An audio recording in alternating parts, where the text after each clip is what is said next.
الحمد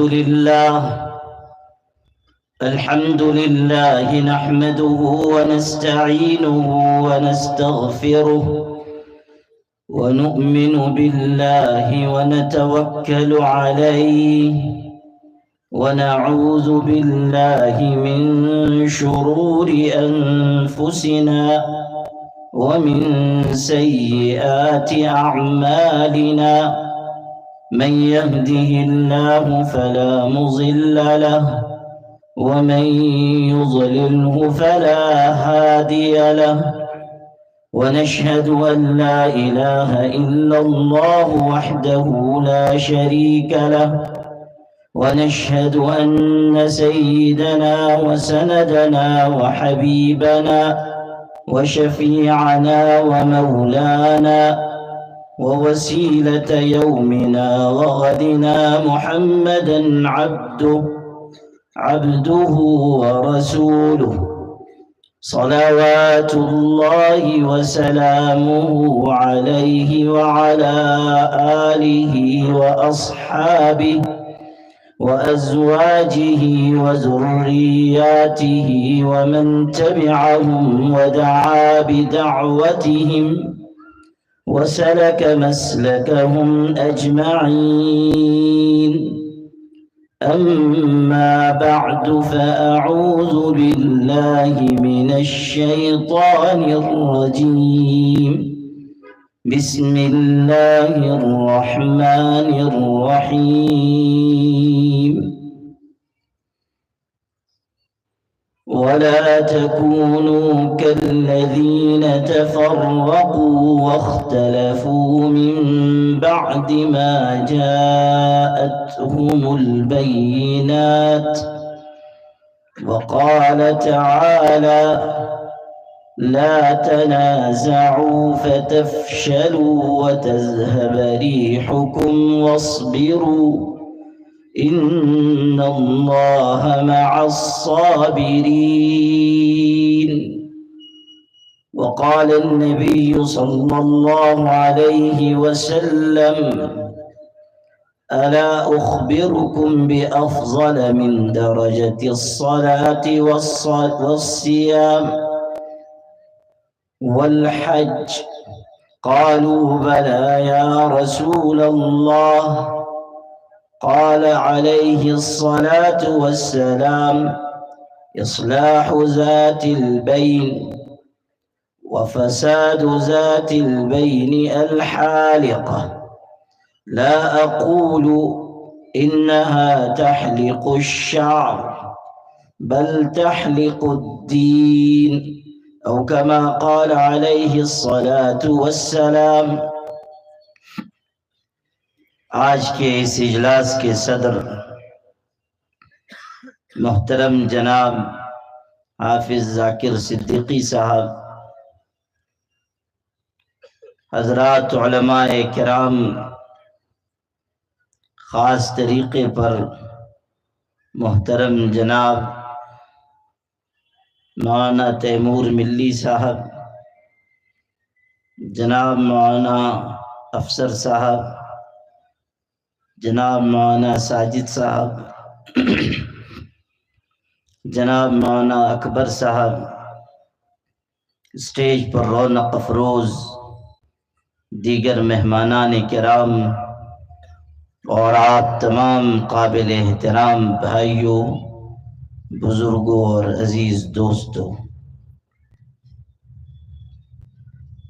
آج کا یہ اجلاس جو اصلاح معاشرہ کے عنوان پر منعقد ہوا ہے، بارونق اجلاس ہے، اور آپ سب دین کی بات سننے کے لیے یہاں آئے ہیں۔ ماشاءاللہ یہاں کے عزیزوں اور بھائیوں نے جلسے کے لیے اچھا نظم کیا ہے، لیکن اس کے باوجود ایک کمی ہے، اور وہ کمی انتظام کی نہیں، شخصیت کی ہے۔ پچھلی مرتبہ کئی سال پہلے میں نے یہیں آپ حضرات سے خطاب کیا تھا۔ اس وقت ہمارے کرم فرما جناب مولانا محمد رمضان اشاعتی صاحب باحیات تھے، اور ان کی موجودگی میں مجھے آپ سے کچھ عرض کرنے کا موقع ملا تھا۔ اپنے انتقال سے چند مہینہ پہلے انہوں نے بڑی محبت سے مالیگاؤں حاضر ہو کر مجھ کو پھر مدعو کیا، اور میں نے ان سے یہ وعدہ کیا تھا کہ میں ضرور حاضر ہوں گا، اور وہ وعدہ آج پورا ہو رہا ہے، لیکن داعی دنیا سے رخصت ہو چکا ہے۔ آج کے اجلاس میں ان کی کمی محسوس ہو رہی ہے، اور ساری رونق اور زینت کے باوجود ان کی کمی کا احساس برابر تازہ ہے۔ وہی میں کدا ہے مگر سونا سونا، وہی جام و مینا مگر خالی خالی۔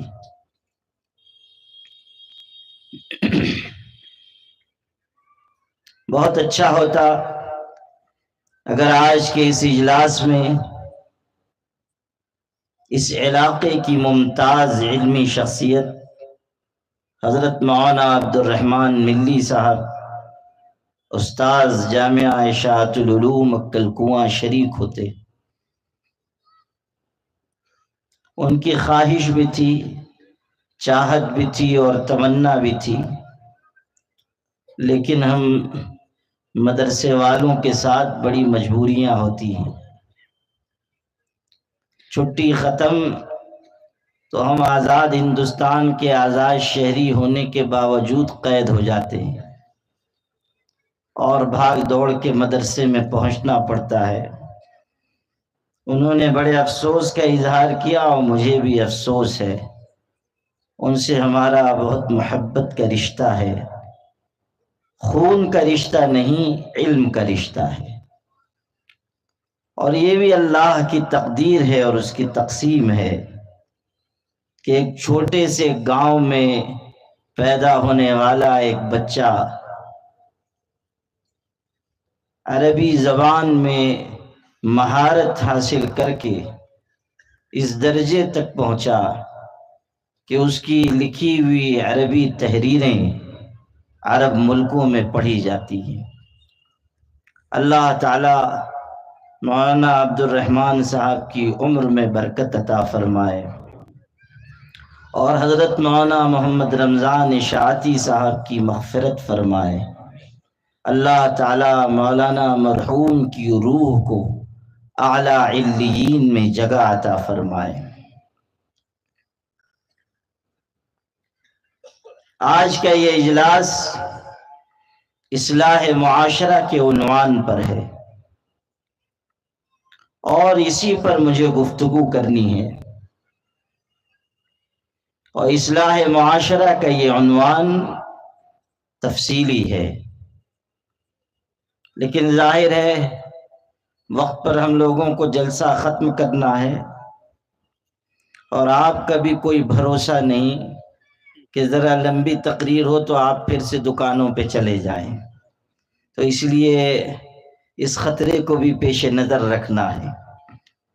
میں کوشش کروں گا کہ تھوڑے وقت میں اللہ کی توفیق سے بنیادی باتیں آپ سے عرض کروں۔ سب سے پہلی اور بنیادی بات جو مجھے اس وقت عرض کرنی ہے وہ یہ ہے کہ مشکل حالات اللہ کی طرف سے آتے ہیں، اور اس لیے آتے ہیں تاکہ ہمیں جگائیں۔ مشکل حالات، مصائب اور دشواریاں اس لیے آتی ہیں تاکہ ہمیں خواب غفلت سے بیدار کریں۔ اللہ تعالیٰ نے قرآن مجید میں ہمیں یہ بتایا ہے کہ اللہ تعالی اپنے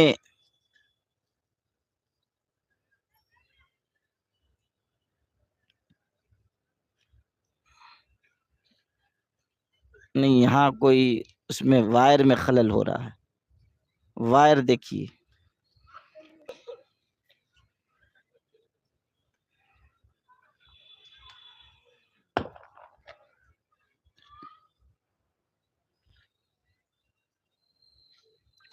جی نہیں، یہاں وائر کی آواز آ رہی، اس میں دیکھیے کہ کوئی خلل تو نہیں ہے۔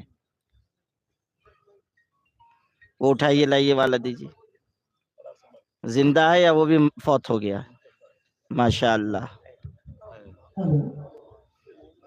لائیے۔ اب دیکھیے اس کی روح کتنی دیر میں نکلتی ہے، لائیے۔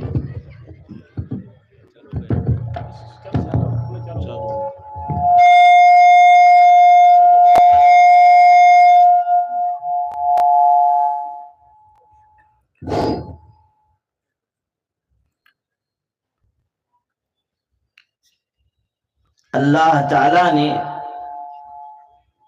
قرآن مجید میں ہمیں یہ بتایا ہے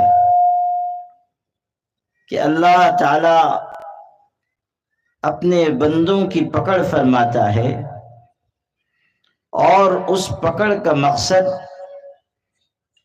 تباہ کرنا، ہلاک کرنا نہیں ہوتا، بلکہ اللہ تعالیٰ گرفت کرتا ہے تاکہ بندے لوٹ جائیں، لعلہم یرجعون، تاکہ اللہ کے بندے اللہ کی طرف لوٹ جائیں، ان کو احساس ہو، ان کے اندر ایک تبدیلی آئے، ان کے اندر جو سویا ہوا ضمیر ہے وہ جاگ جائے، ان کے اندر احساس زندہ ہو جائے۔ حالات آتے ہیں تاکہ ہم کو اور آپ کو بیدار کریں، حالات آتے ہیں تاکہ ہم اور آپ نیند سے اٹھ جائیں اور اللہ کی طرف رجوع کرنے والے بن جائیں۔ لیکن ہمیں یہ دیکھنے کو مل رہا ہے کہ حالات کی سختی اور مصائب کی الغار ہم کو اور آپ کو جگا نہیں رہی، مشکلات آ رہی ہیں، دشواریاں آ رہی ہیں، حالات دن بدن خراب ہو رہے ہیں، اور ملت پر یلغار بڑھتی جا رہی ہے۔ ہمیں خبر دی گئی تھی کہ ایک وقت آئے گا کہ جب قومیں ہم پر اس طرح ٹوٹ پڑیں گی جیسے بھوکے دسترخوان پر ٹوٹ پڑتے ہیں۔ وہ وقت ہم اپنی نگاہ سے دیکھ رہے ہیں۔ ہماری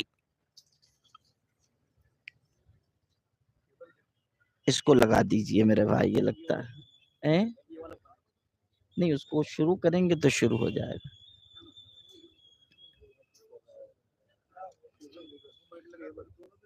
یہ شروع کر دیجئے اور میرے ہاتھ میں دے دیجئے، چھوڑ دیجئے، اس کو ہٹا دیجئے، وہ دے دیجئے، وہاں سے شروع کیجئے تو شروع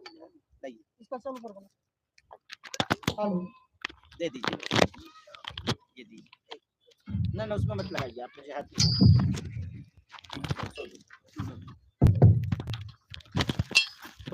ہم لوگ روزانہ یہی تقریر کا دھندا کرتے رہتے ہیں، ہم لوگوں کو معلوم ہے ایسے بھی تقریر ہو جائے گی۔ چلیے، اور اب اگر اب کی مائک بند ہوا تو الفاتحہ۔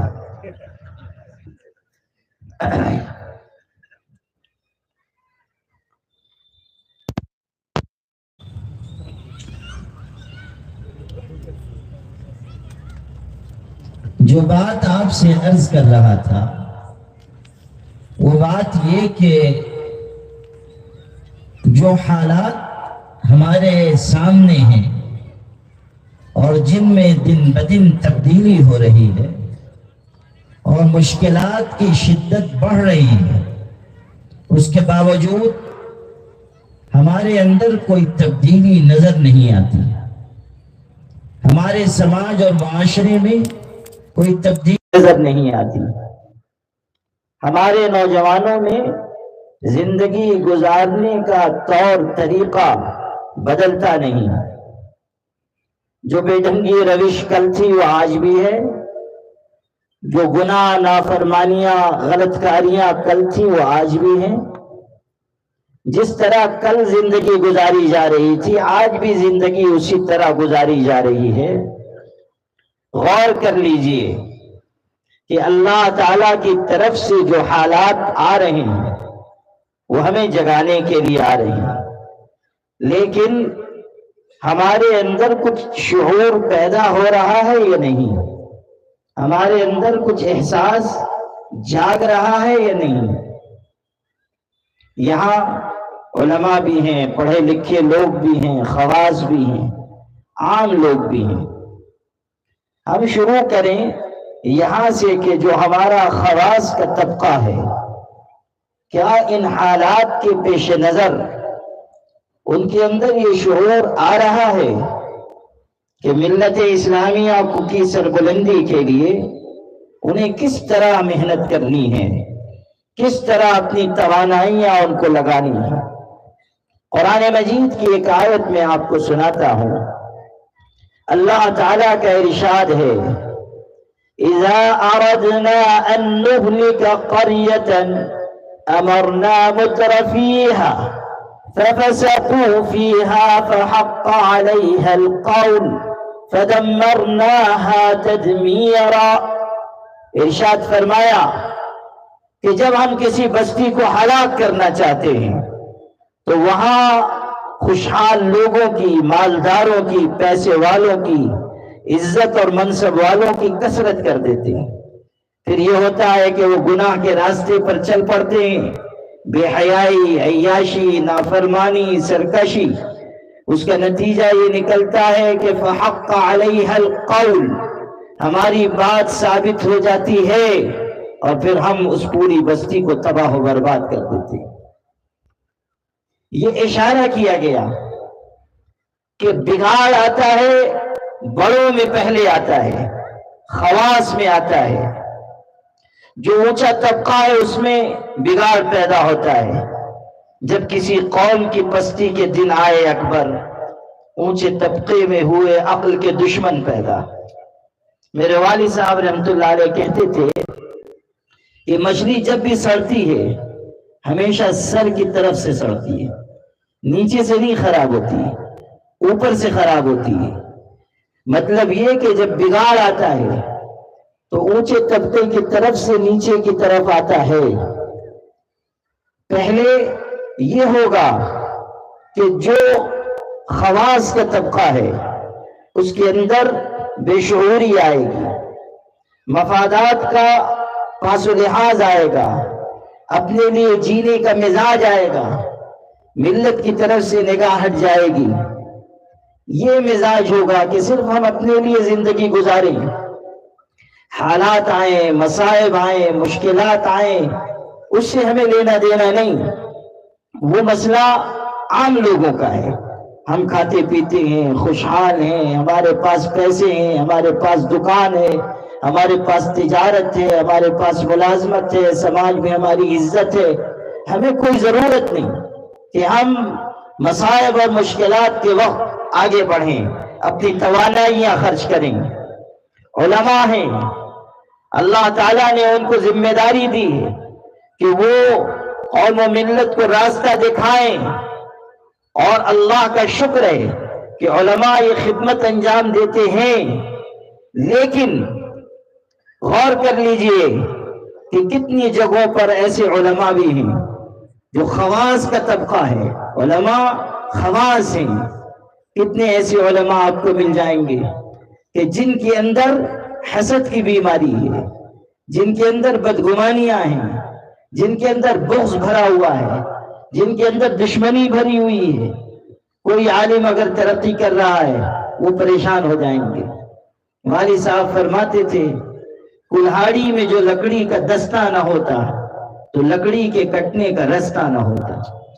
یعنی اگر کسی عالم کو نقصان پہنچے گا، عالم کے ذریعے پہنچے گا، عام آدمی کے ذریعے نہیں پہنچے گا. اس لیے کہ لکڑی کو لکڑی کاٹتی ہے، لوہا نہیں کاٹتا۔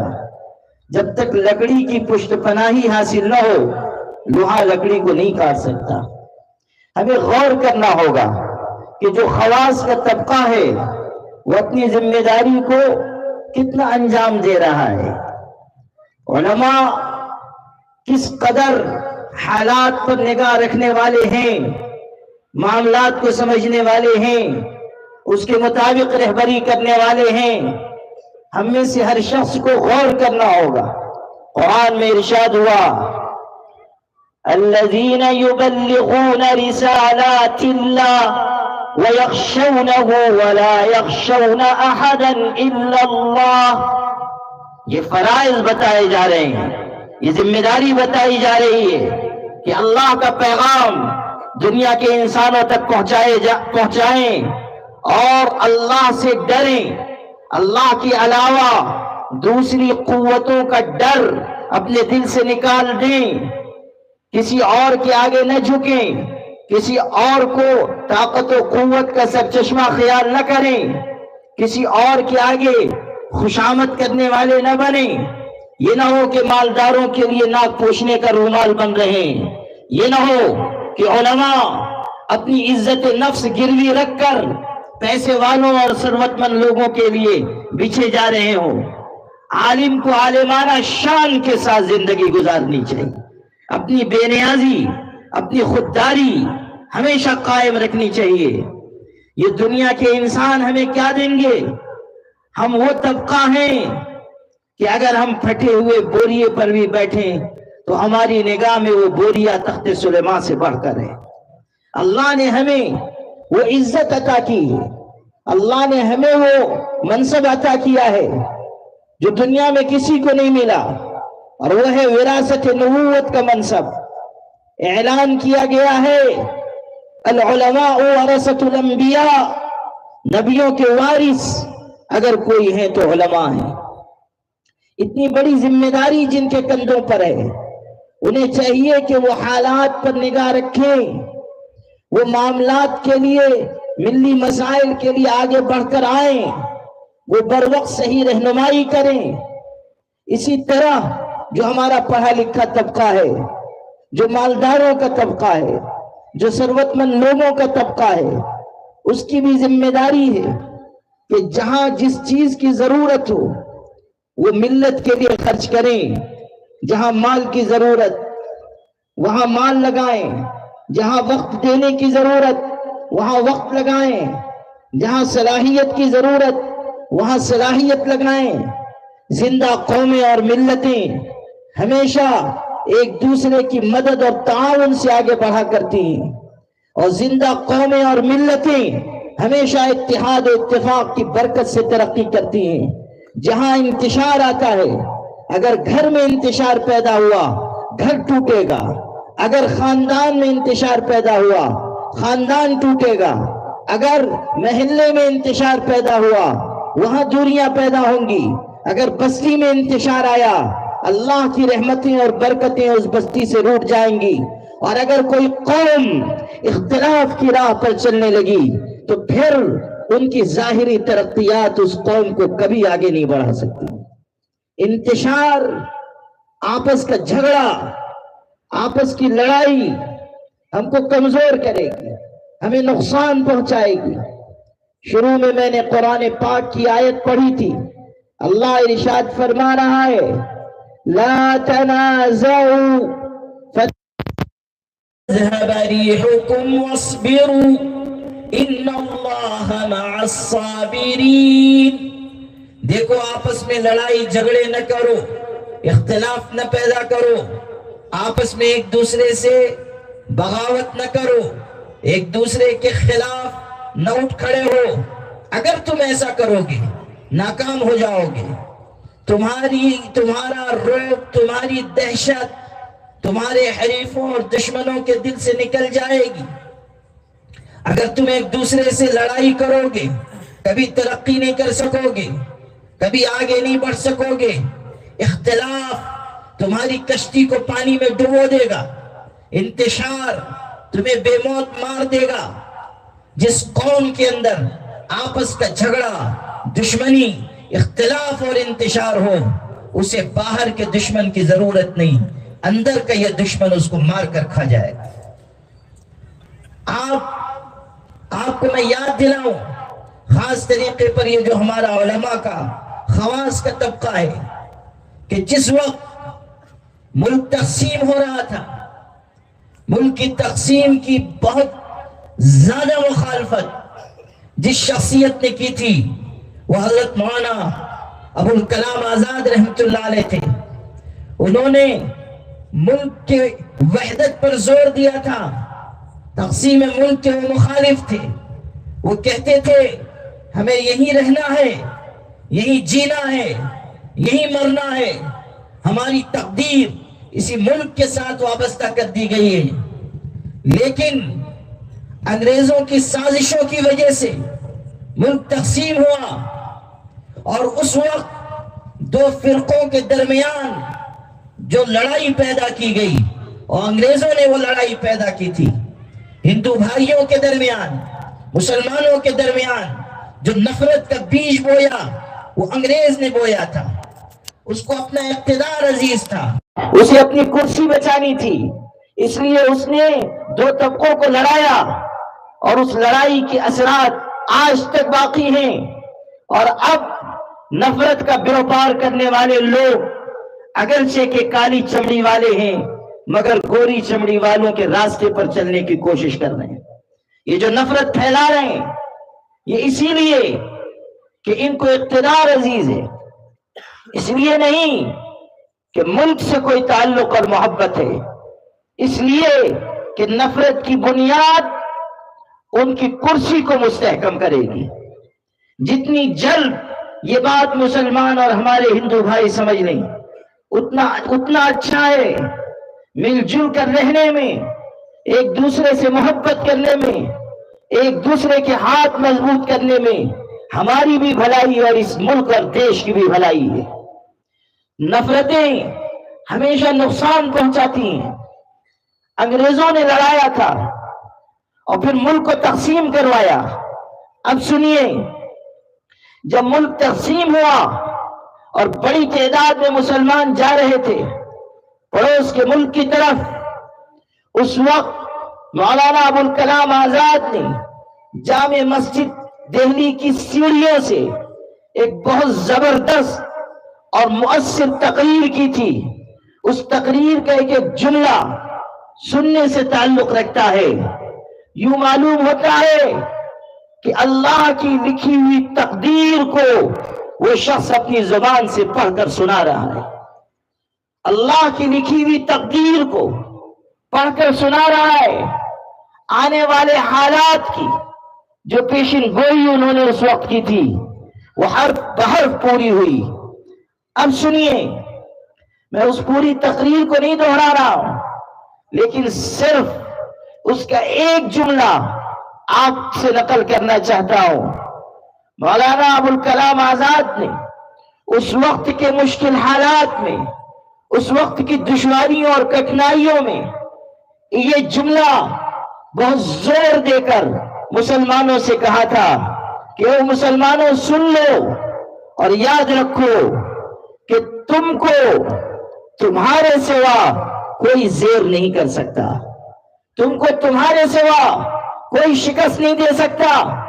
اللہ نے مسلمانوں کو ایسا بنایا ہے کہ ان پر کوئی غالب نہیں آ سکتا۔ ہاں، اگر مسلمانوں کو شکست ہوگی تو وہ اپنے انتشار کی وجہ سے ہوگی، اپنوں کی بے وفائی کی وجہ سے ہوگی، آپس کے جھگڑے اور لڑائی کی وجہ سے ہوگی۔ تم کو تمہارے سوا کوئی زیر نہیں کر سکتا۔ اور یہ بھی انہوں نے کہا تھا کہ اگر تم خود اس ملک سے بھاگنے کے لیے تیار نہیں ہو تو پھر دنیا کی کوئی طاقت تمہیں نہیں بھگا سکتی، نہیں بھگا سکتی، نہیں بھگا سکتی۔ ہاں، یہ بھی سنو کہ تم کو جب شکست ہوگی تمہارے اپنوں کی وجہ سے ہوگی۔ یہ ہے وہ چیز جو میں آپ کو بتانا چاہتا ہوں کہ یہ جو ہمارے جھگڑے ہیں، ہمارا انتشار ہے، ہمارے آپس کا اختلاف ہے، معمولی معمولی باتوں پر جو ہم ایک دوسرے سے دور ہو رہے ہیں، یہ کوئی دانشمندی کی بات نہیں ہے، نہایت درجہ حماقت ہے۔ معمولی چیزوں پر اختلاف، آپس میں دشمنی، کس قدر اختلافات اور لڑائیاں ہمارے درمیان پھیل گئی۔ جس علاقے میں جائیے وہاں لڑائی کی داستان، جس علاقے میں جائیے وہاں آپس کے اختلاف کی کہانیاں۔ آپ کو ایک بات سناتا ہوں، ایک بڑے عالم کا واقعہ سناتا ہوں۔ حضرت مولانا کرامت علی جون پوری رحمۃ اللہ علیہ بہت بڑے عالم تھے، بزرگ تھے، دین کے داعی تھے، اور نہایت اونچے درجے کے مصلح اور شیخ طریقت تھے۔ اللہ نے انہیں علم و عمل کا مجمع البحرین بنایا تھا۔ ایک مرتبہ ایک علاقے میں وہ سفر کرتے ہوئے، اصلاح و تربیت کے لیے سفر ہو رہا تھا، ایک علاقے میں پہنچے تو جس علاقے میں وہ گئے وہاں ایک اختلاف وہاں کے علماء میں چھڑا ہوا تھا اور بہت دن سے چل رہا تھا۔ اختلاف کیا تھا؟ علماء کی ایک جماعت کہہ رہی تھی الو حلال ہے، اور علماء کی ایک جماعت کہہ رہی تھی الو حرام ہے۔ الو کو جانتے تو ہیں نا آپ لوگ، مسلمانوں سے تو بہت قریب کا اس کا رشتہ ہے۔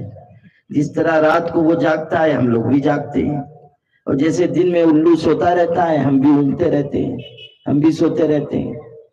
آپ لوگوں کے ہاں تو میں نہیں جانتا کہ دیر سے سونے کا رواج ہے یا نہیں، لیکن اکثر علاقوں میں یہی دیکھنے کو ملتا ہے کہ دیر تک جاگ رہے ہیں اور پھر سوتے ہیں تو ماشاءاللہ قیلولے کے وقت اٹھتے ہیں۔ بلکہ بعض لوگ تو جاگتے رہتے ہیں، جب فجر کی اذان سنائی دیتی ہے تو ان کے لیے الارم ہوتا ہے کہ چلیے اب جا کے سو جائیے، تو وہ بیچارے بوریا بستر سمیٹ کے جاتے ہیں، آرام فرماتے ہیں۔ یہ جو ہمارا سونے جاگنے کا نظام بالکل بدلا ہوا ہے، یہ اللہ تعالیٰ کے قائم کیے ہوئے نظام کی مخالفت ہے، اور اس نظام کی مخالفت کا نتیجہ یہ ہے کہ ہماری صحت خراب، ہماری تجارت خراب، ہمارے معاملات خراب۔ جب دکانیں کھولنے کا وقت ہوتا ہے اس وقت ہم آرام فرما رہے ہیں، اور آرام بھی ماشاءاللہ ایسا کہ اگر توپ بھی چلا دی جائے تب بھی نیند نہ ٹوٹے، بالکل آرام فرما رہے ہیں۔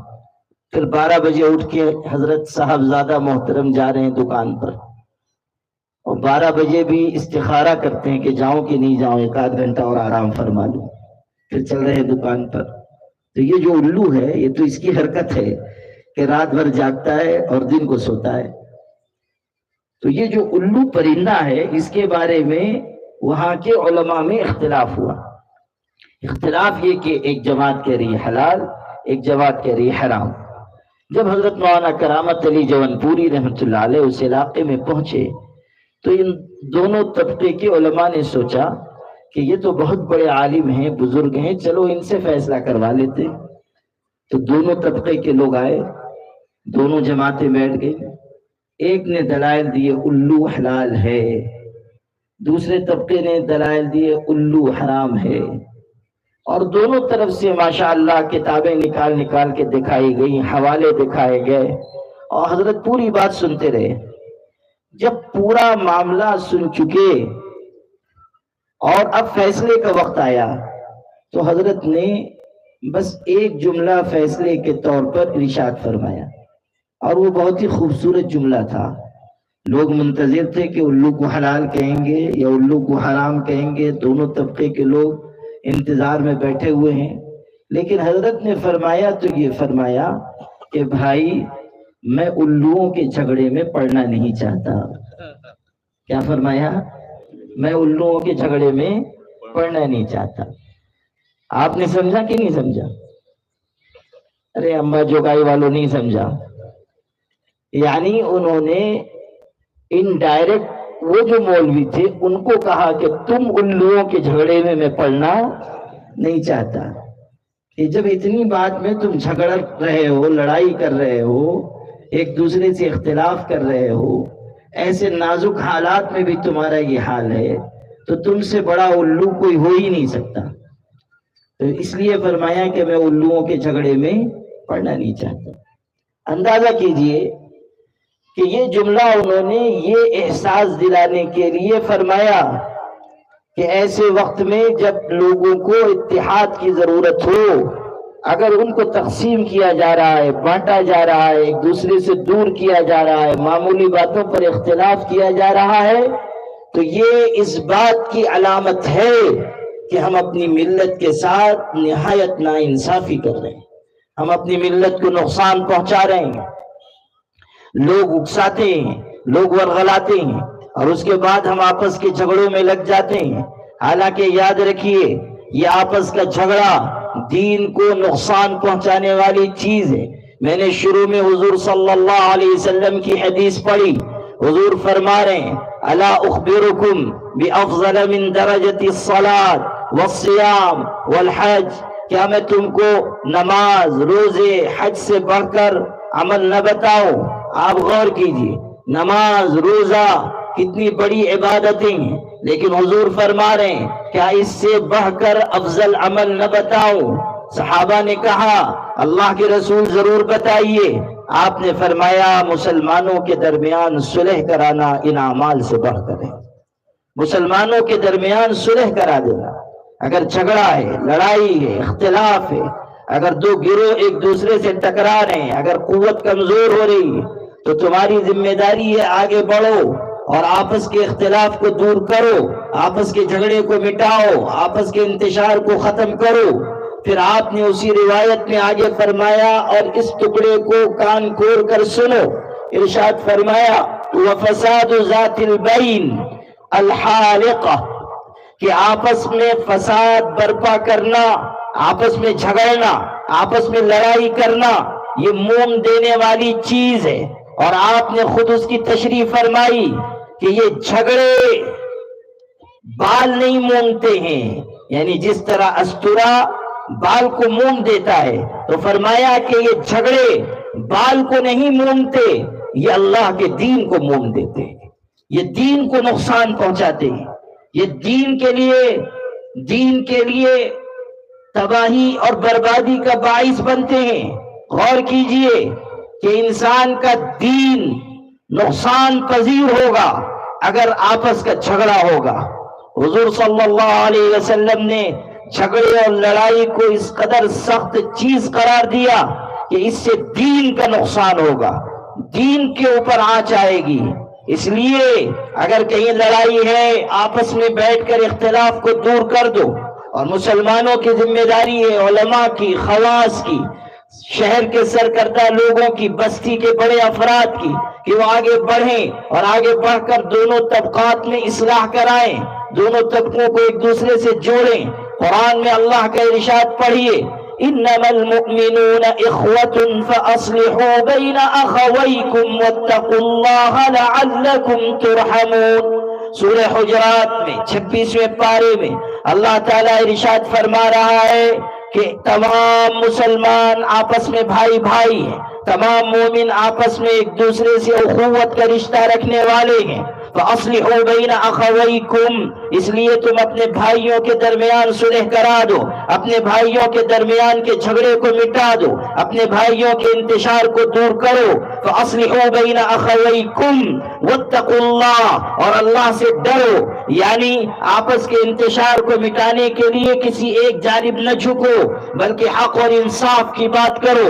اصلاح کرا رہے ہو تو اس میں اللہ کے تقوی کا خیال رکھو، کسی کی جانبداری نہ برتو، کسی کا مال، منصب، عزت دیکھ کر اس کی طرف نہ جھک جاؤ. جو حق اور انصاف کی بات ہو وہ بات کہو.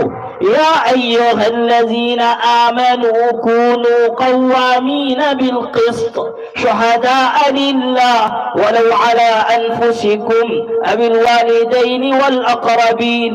قرآن کہہ رہا ہے کہ اے ایمان والو، انصاف کے علم بردار بن جاؤ، اور اس طرح علم بردار بنو کہ اگر معاملہ تمہاری ذات کے خلاف بھی ہو تب بھی تم حق اور انصاف کی بات کرو. اگر ماں باپ کے خلاف ہے، رشتہ داروں کے خلاف ہے، تب بھی تمہاری زبان سے حق اور انصاف کی بات نکلے. یہ نہ ہو کہ اگر اپنوں کا معاملہ ہے تو انصاف کا دامن چھوڑ کر نا انصافی کے راستے پر چلے جاؤ۔ ظلم اور زیادتی اللہ کی نگاہ میں نہایت درجہ ناپسندیدہ ہے۔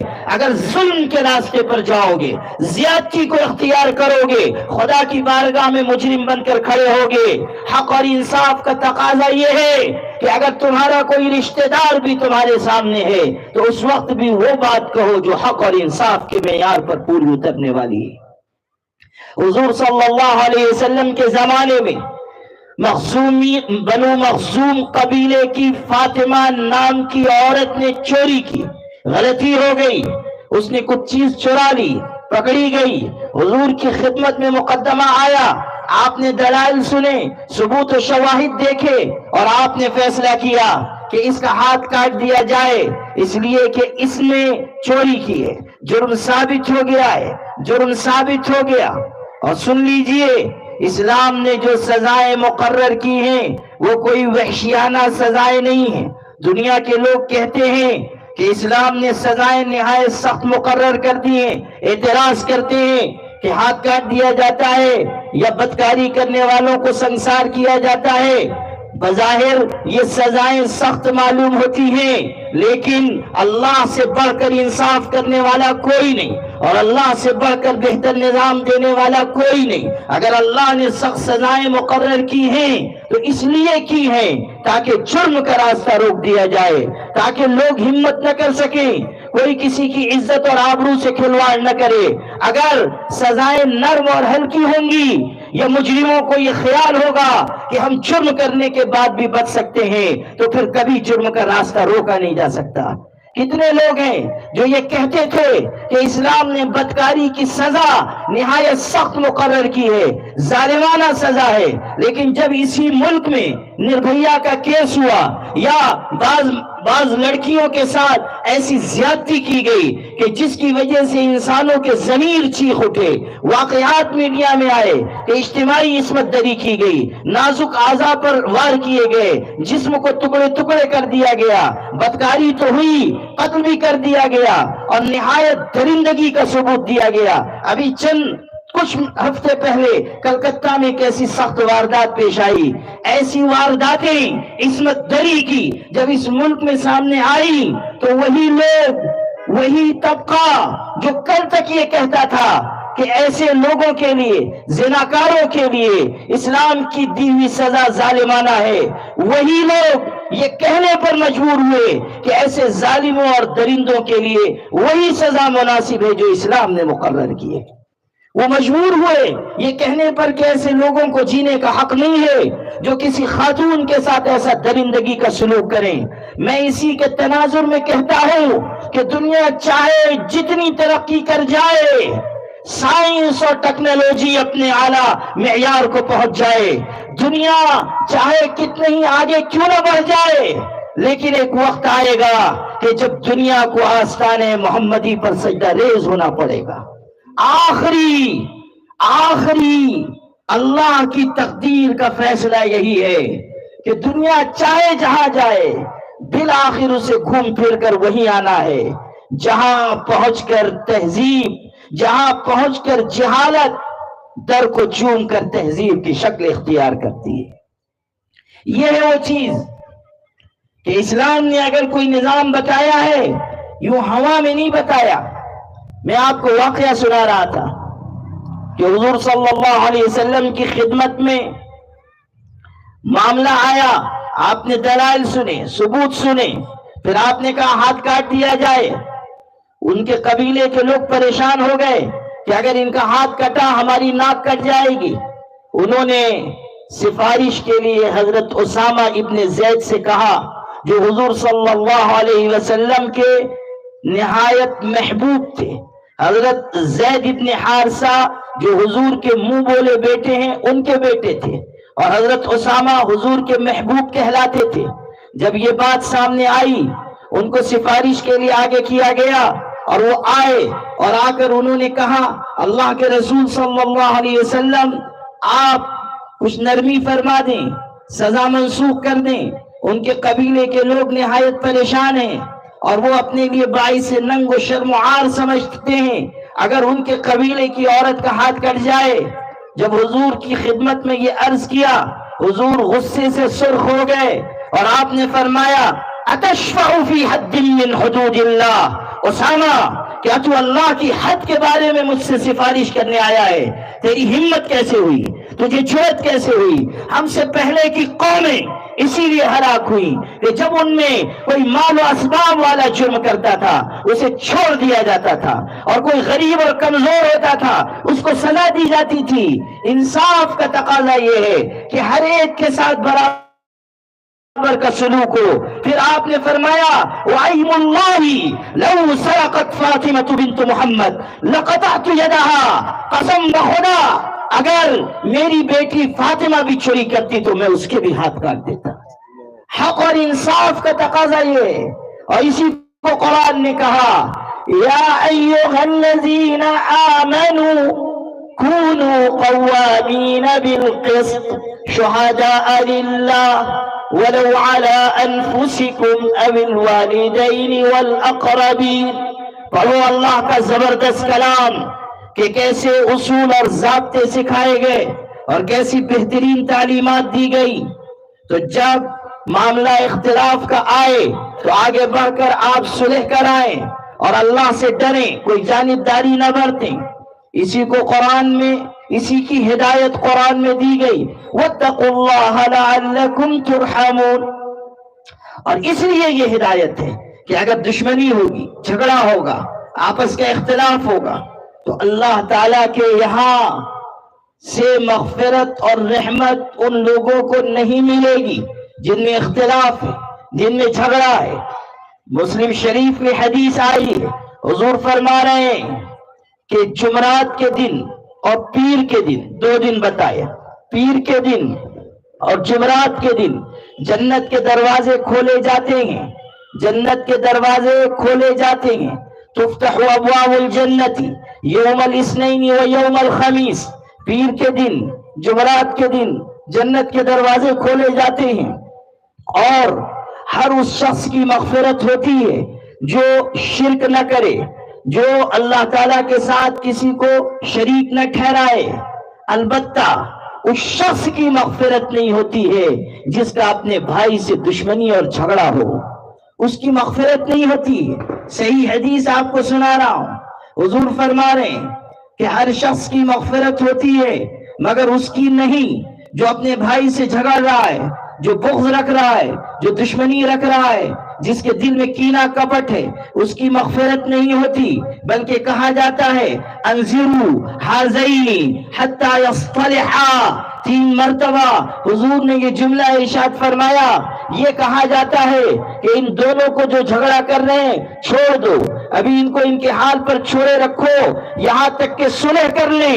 یعنی تب تک ان کو اللہ کی رحمت و مغفرت نہیں ملے گی جب تک کہ یہ آپس میں صلح نہ کر لیں، آپس میں یہ اپنے معاملے کا تسویہ نہ کر لیں. انذروا ھذین حتی یصطلحا.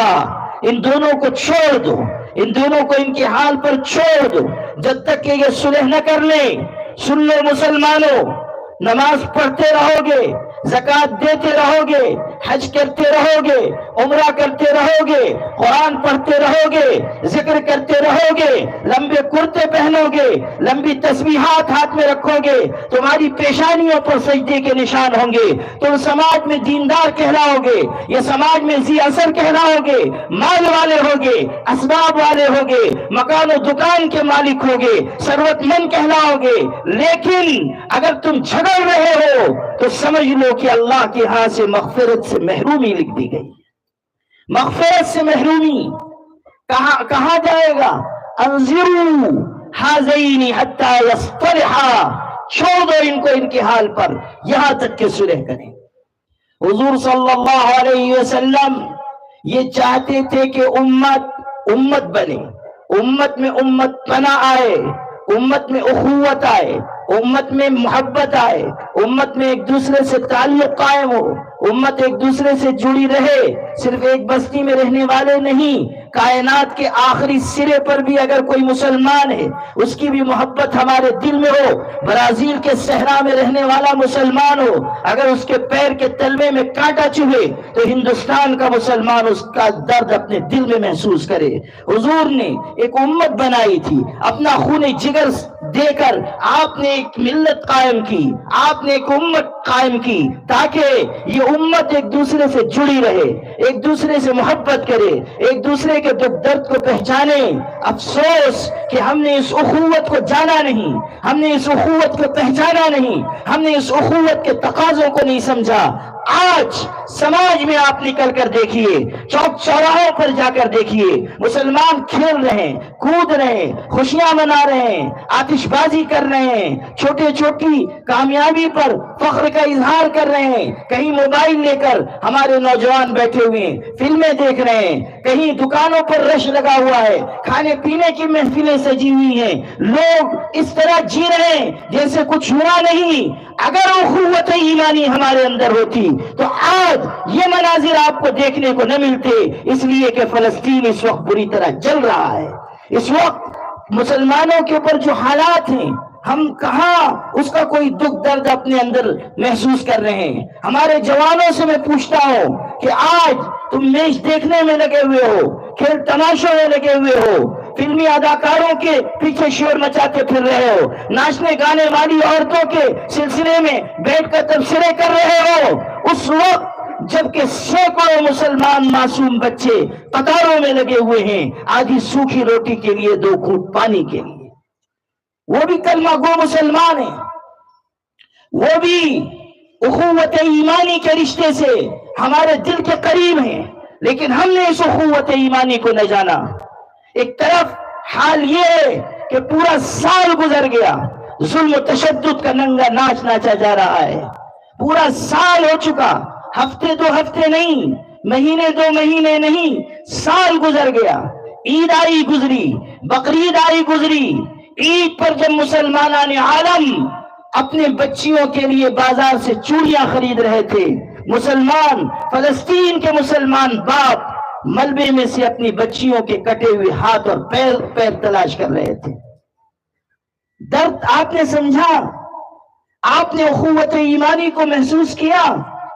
بقرعید پر جب لوگوں نے جانور قربان کیے، جانور ذبح کیے، فلسطین میں بچے اور بچیاں ذبح کیے گئے، عمارتیں گرا دی گئیں، آشیانے برباد کر دیے گئے، یہاں تک صورتحال بگڑی کہ پورے خاندان مٹ گئے، ایک قبر میں پورے خاندان کو دفن کر دیا گیا۔ کہیں اولاد ہے تو ماں باپ رخصت، کہیں ماں باپ ہیں تو اولاد رخصت۔ آپ دیکھیے سوشل میڈیا پر کتنی چیزیں ہیں، ایک مسلمان نوجوان خاتون بیٹھی ہوئی ہے، اس کی گود میں اس کے خون میں نہائے ہوئے بچے کی لاش ہے، اس کے پہلو میں اس کے شوہر کی لاش ہے، اور اس کے بعد اس کا ایمان و یقین اس درجے کا ہے کہ وہ آسمان کی طرف نظر اٹھا کر دیکھتی ہے اور کہتی ہے، اللہ میں اس پر بھی تیری تقدیر کے فیصلے سے راضی ہوں۔ یہ ہے ایمان کی قوت، یہ ہے یقین کی قوت، یہ ہے عزم و حوصلہ، یہ ہے جرأت و ہمت۔ ہماری بزدلی کو اس ہمت کے مقابلے میں رکھ کر دیکھو، اور ہماری بے ایمانی کو اس ایمان و یقین کے سامنے رکھ کر دیکھو، کیسا محیط ظلم ہوا ہے اور کیسے دردناک واقعات وہاں پیش آئے ہیں۔ ایک پورا خاندان جو بمباری میں شہید ہو گیا، صرف ایک بچہ معصوم سا وہ باقی رہا، کسی طرح معجزاتی طریقے پر وہ محفوظ رہ گیا۔ اب خاندان شہید، قبر میں لٹا دیا گیا، لیکن وہ ایک بچہ معصوم جو باقی ہے اپنی شہید ماں کی قبر پر حاضر ہے، اور معصوم لہجے میں اپنی ماں کو جو قبر میں ہے خطاب کر کے کہتا ہے کہ امی جان، آپ کو اللہ کا واسطہ، آپ قبر سے اٹھ کر گھر آ جائیں، آپ کے بازوؤں کے بغیر مجھ کو نیند نہیں آتی ہے، آپ کے بغیر چین سکون غارت ہے۔ آپ نے احساس کیا کہ ایسے ہزاروں بچے ہیں جو ماں باپ کے آغوش شفقت سے محروم ہو گئے. ہزاروں ماں باپ ہیں جنہوں نے اپنے ہاتھ سے اپنی اولاد کو قبر میں لٹایا، اور ظلم و تشدد کا یہ ننگا ناچ آج بھی جاری ہے. مگر ہمارے نوجوان کھیل تماشوں میں ہیں، ہمارے نوجوان لہو لعب میں ہیں، ہمارے نوجوان اپنی ذاتی مشغولیتوں میں ہیں، موبائل میں لگے ہوئے ہیں، ناجائز تعلقات میں لگے ہوئے ہیں. جیسے جیسے وقت بڑھ رہا ہے ہمارا سماج بے حیائی کی طرف لپکتا جا رہا ہے، زناکاری کی طرف لپکتا جا رہا ہے، لذتوں اور شہوتوں کا عادی ہوتا جا رہا ہے. کسی بھی قوم کے نوجوان اس کا سرمایہ ہوتے ہیں، وہی اس کا مستقبل ہوتے ہیں، وہی قوم کو آگے لے کر جاتے ہیں، وہی اپنی قوم کے لیے مضبوط ستون ثابت ہوتے ہیں.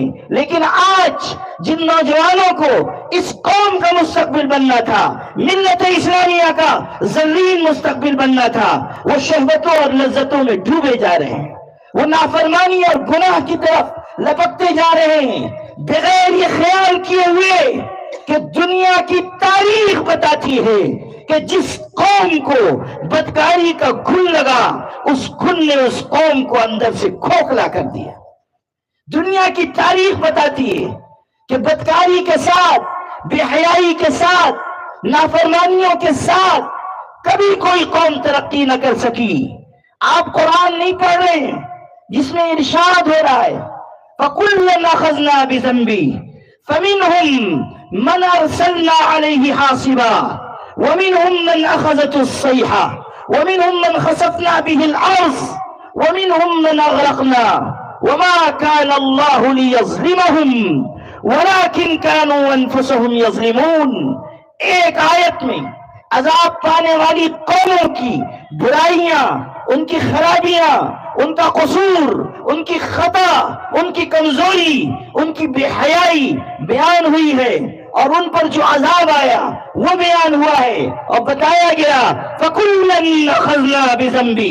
ہر قوم کو اگر ہم نے پکڑا اس کے گناہ کی وجہ سے پکڑا، اس کی نافرمانی کی وجہ سے پکڑا، اس کی بے حیائی کی وجہ سے پکڑا، اس کے اندر شرمناک واقعات پیدا ہونے کی وجہ سے پکڑا. فَمِنْهُمْ مَنْ أَرْسَلْنَا عَلَيْهِ حَاصِبًا. ایک قوم کے اوپر ہم نے آسمان سے پتھروں کی بارش برسائی. یہ قوم لوط ہے کہ جس نے بے حیائی کا طریقہ اختیار کیا. ہم جنس پرستی ان کے اندر گھسائی، وہ مردوں کے ساتھ بدکاری کرنے لگے، وہ بازاروں میں چوک چوراہوں میں کھلے عام بدکاری کرتے پھر رہے ہیں اور فخر کا اظہار کر رہے ہیں. پیغمبر روک رہا ہے ایسا نہ کرو، اللہ کا عذاب آئے گا. تو پیغمبر کو پلٹ کر جواب دیتے ہیں تم جاؤ اپنا کام دیکھو. انہم اناس یتطہرون. یہ وہ لوگ ہیں جو بڑے پارسا بنے پھر رہے ہیں. پیغمبر کو کہتے تھے، ان کا مذاق اڑاتے تھے، پیغمبر کا راستہ روکتے تھے، پیغمبر پر الزامات لگاتے تھے، یہاں تک کہ ان کی بدکاری، ان کی ہم جنس پرستی، ان کے غلط کاری کی وجہ سے ان پر عذاب آیا. اور عذاب کیسا آیا؟ 4 لاکھ کی آبادی تھی قوم لوط کی، سمندر کے کنارے آباد ہے، لیکن اس پوری بستی کو آسمانوں تک اٹھایا گیا اور وہاں سے پلٹ دیا گیا، اور پھر پتھروں کی بارش برسائی گئی، اور پتھر بھی ایسے کہ ہر پتھر پر لکھا ہوا تھا کہ اس پتھر سے کون ہلاک ہوگا. یہ عذاب آیا. قرآن میں آپ پڑھیے فَجَعَلْنَا عَالِيَهَا سَافِلَهَا وَأَمْطَرْنَا عَلَيْهِمْ حِجَارَةً مِّن سِجِّيلٍ مَّنضُودٍ مُّسَوَّمَةً عِندَ رَبِّكَ وَمَا هِيَ مِنَ الظَّالِمِينَ بِبَعِيدٍ. قرآن بتا رہا ہے ایک قوم اس طرح ہلاک ہوئی اور ایک قوم کے اوپر چیخ کا عذاب آیا. یہ قوم عاد ہے، اور ایک قوم سمود ہے، اور ایک قوم کے اوپر اللہ تعالیٰ نے غرق کا عذاب بھیجا، یعنی پانی میں ڈبو دیا گیا. ایک قوم کو زمین میں دھسا دیا گیا، فرعون کو غرق کیا گیا، قارون کو زمین میں دھسایا گیا. یہ سب عذاب پانے والی قومیں. ارشاد ہوا وَمَا كَانَ اللَّهُ لِيَظْلِمَهُمْ وَلَكِنْ كَانُوا أَنفُسَهُمْ يَظْلِمُونَ. اگر ان پر عذاب آیا تو والعیاذ باللہ اللہ نے ان پر کوئی ظلم نہیں کیا، وہ خود اپنے آپ پر ظلم کرنے والے تھے. انہوں نے گناہ کر کے عذاب کو دعوت دی. آج ہمارے نوجوان ننگی اور گندی فلمیں دیکھ رہے ہیں، اس کے نتیجے میں ہم جنس پرستی کے گناہ میں مبتلا ہو رہے ہیں، زناکاری میں مبتلا ہو رہے ہیں، اپنے اوقات، اپنی جوانی، اپنی صلاحیت برباد کر رہے ہیں. قوم کس طرف جا رہی، حالات کس طرف جا رہے ہیں، اس کی کوئی فکر نہیں. آپ دیکھیے یہ اتنا سنگین مسئلہ وقف ترمیمی بل کا آیا ہوا ہے. پورے ملک کے مسلمانوں کو پکارا جا رہا ہے کہ اپنے اوقاف کی حفاظت کے لیے آگے آئیے. اب بھی کتنے مسلمان ہیں جن کو معلوم ہی نہیں کہ وقف ترمیمی بل کیا ہے، کیا نقصان ہوگا. آپ سے میں عرض کرتا ہوں کہ اگر یہ وقف ترمیمی بل لاگو ہوا تو آپ کی مسجدیں، آپ کے مدرسے، آپ کے قبرستان، سب کے اوپر خطرے کی تلوار لٹک جائے گی. اور انڈیا مسلم پرسنل لا بورڈ نے اسی لیے ملک میں اعلان کیا ہے کہ وقف ترمیمی بل کسی بھی قیمت پر ہمارے لیے قابل قبول نہیں ہے. ہم اس ملک کے باعزت شہری ہیں اور ہمیں ہمارے حقوق کی حفاظت کے ساتھ، اپنے دین کے تشخص کے ساتھ اس ملک میں زندہ رہنا ہے. ہم نے اس کا اعلان بار بار کیا ہے. ہم کسی کے مخالف نہیں ہیں، لیکن ہم اپنے دین کی حفاظت کے ساتھ زندہ رہنا چاہتے ہیں. وقف ترمیمی بل لایا گیا، حالات نازک سے نازک تر ہو رہے ہیں، لیکن ہم بجائے اس کے کہ حالات کی سختی کی وجہ سے بیدار ہوں، اپنی برائیوں کو چھوڑیں، گناہوں کو چھوڑیں، نافرمانیوں کو چھوڑیں، اسی بے ڈھنگی روش پر ہم چلے جا رہے ہیں جو پہلے سے ہمارا طریقہ اور وتیرہ ہے. او مسلمانوں، میں آپ کی خدمت میں اس لیے آیا ہوں کہ آپ کے دل کے دروازوں پہ دستک دوں.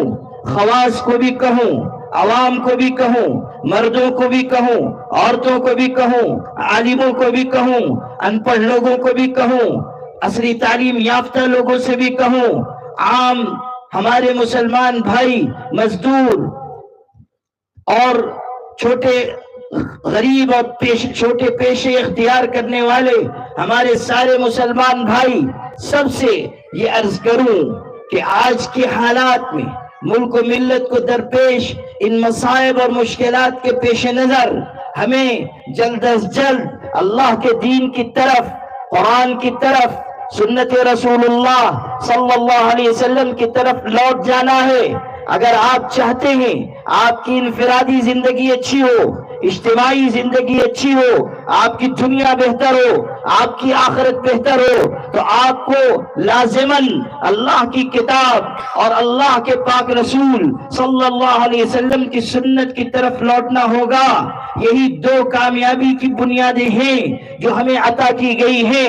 اللہ کی کتاب جو قوموں کی تقدیر بدلنے والی چیز ہے، اللہ کی کتاب جو عزت، بلندی اور رفعت عطا کرنے والی کتاب ہے، اللہ کی کتاب جو عروج کے نقش عطا کرنے والی کتاب ہے، اللہ کی کتاب جو ہر ریب سے اور ہر عیب سے پاک ہے، اللہ کی کتاب جو زلل اور خلل سے بری ہے، اللہ کی کتاب جو ہمیں جینے کا سلیقہ اور رہنے سہنے کا طریقہ سکھاتی ہے، اللہ کی کتاب جو یہ اعلان کرتی ہے کہ اگر تمہیں دنیا اور آخرت کی کامیابی چاہیے تو ادھر ادھر نہ بھٹکو، میرے سائے میں آؤ.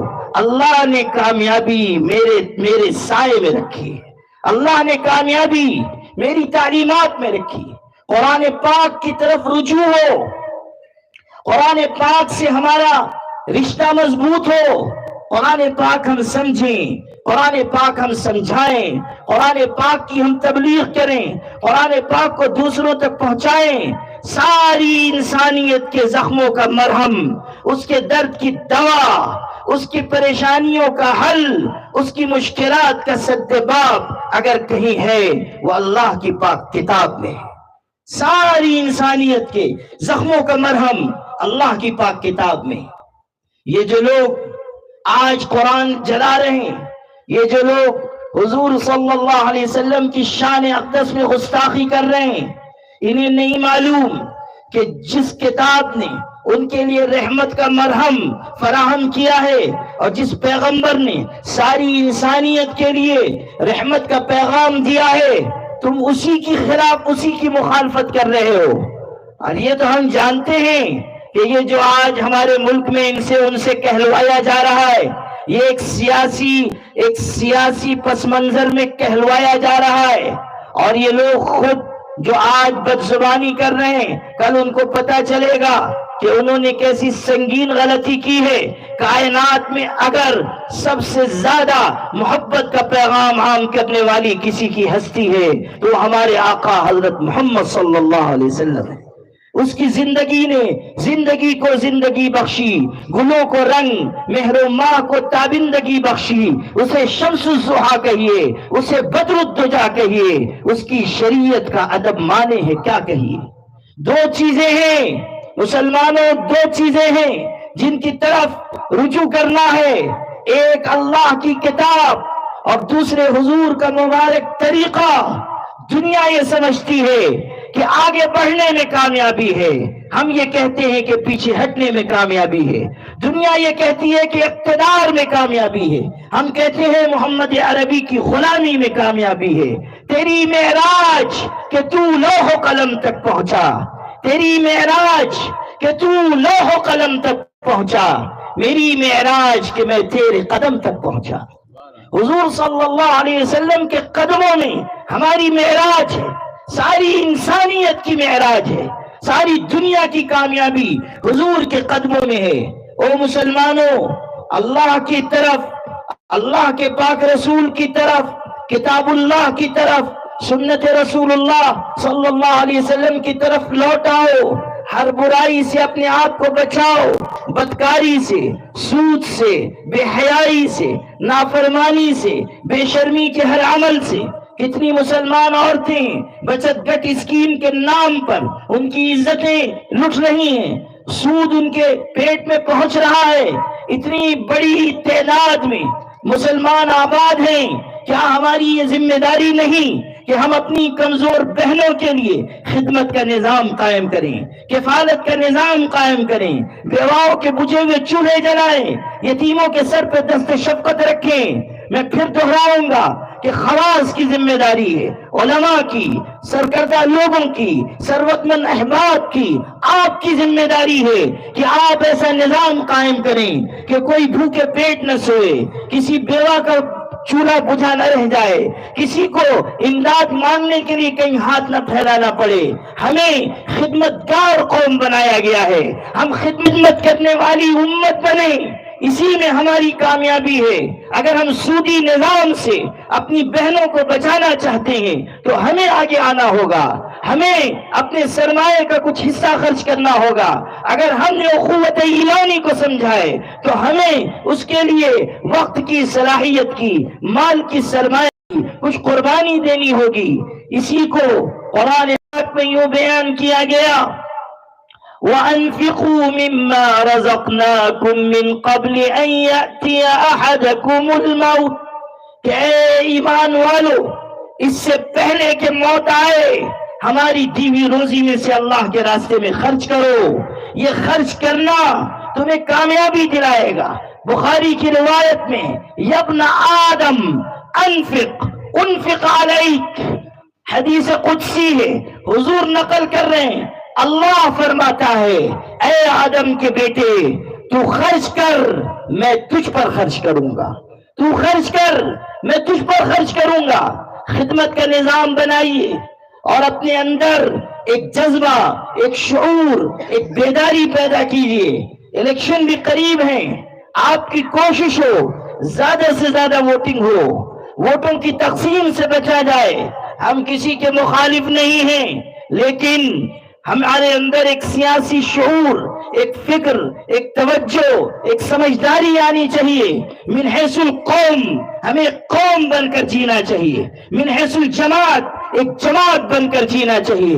بھیڑ مت بنیے، بھیڑ ہمیشہ تباہی سے دوچار ہوتی ہے۔